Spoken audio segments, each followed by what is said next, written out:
Alright, we're back with episode 5 of cooking my way through half a cow. Now today I'll be using the fillet out of that 1/8 box from Farmer to Fridge, and I'm going to have a little bit of different spin on it. Today I'm actually not going to be cooking. I'm going to be using the fillet to do steak tartare.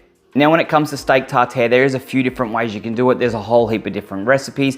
At the end of the day, you can sort of look something up online and just wing it and modify it a little bit to your liking. For example, a lot of the time they have capers in them and I hate capers. So I'm definitely not putting capers in my steak tartare. I'm gonna be keeping it simple. I'm gonna have a pickle, some pickled onions, some parsley, some shallots, obviously a bit of Worcestershire sauce, and then I'm gonna top it with a raw egg yolk on top.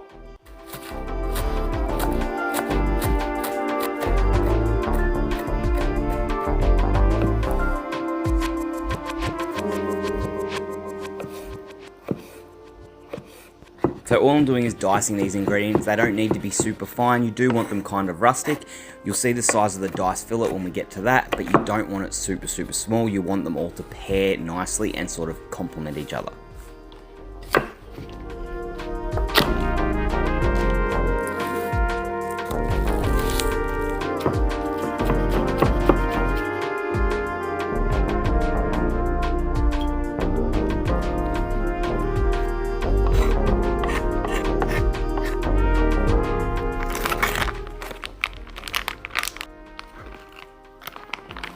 Alright, so now we're up to trimming our fillet.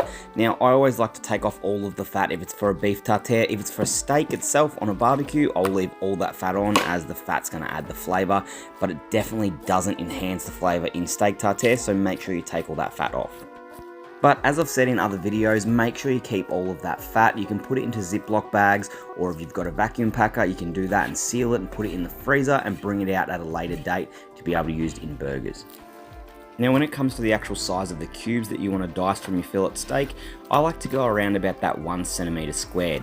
Now you can go slightly smaller or slightly larger. At the end of the day, I just feel that that's a really palatable size. It allows the other ingredients to really mix in well and you don't just get stuck with one sort of bite of just raw meat. Everything mixes together and it has a nice flavour.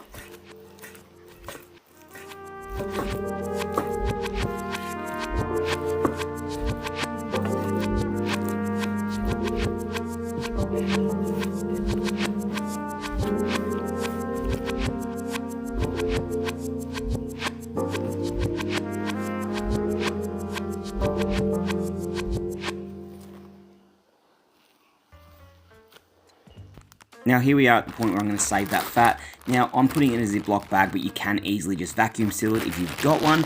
I'd recommend vacuum sealing it. If you're going to freeze it, it'll stop any freezer burn, but a Ziploc bag's definitely better than nothing. Now you probably noticed that I do have tiger gloves on, and that's purely because nothing's getting cooked here. So I don't want to spread around any germs or bacteria and then make anything unhygienic and unsafe and then make myself or anyone else sick. Not only that, but they actually do assist in making everything a whole lot easier when I do have to mix it like so. That way I don't get dirty hands, I can simply mix it and then pop it into my ramekin before flipping it upside down onto my plate. This is one of the ways you would have seen chefs, bakers, or even potentially your mum separate the egg yolk. Now it's pretty cool, you just tip it back and forth between the shell and eventually you're just going to be stuck with that yolk.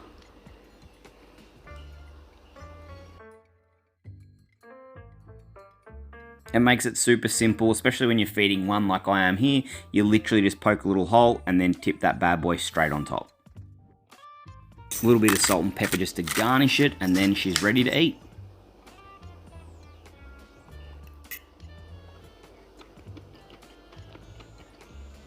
Well, there you have it folks, steak tartare. It's something that not everyone's into, being raw steak and raw egg, but the flavours combine to make an absolutely delicious dish.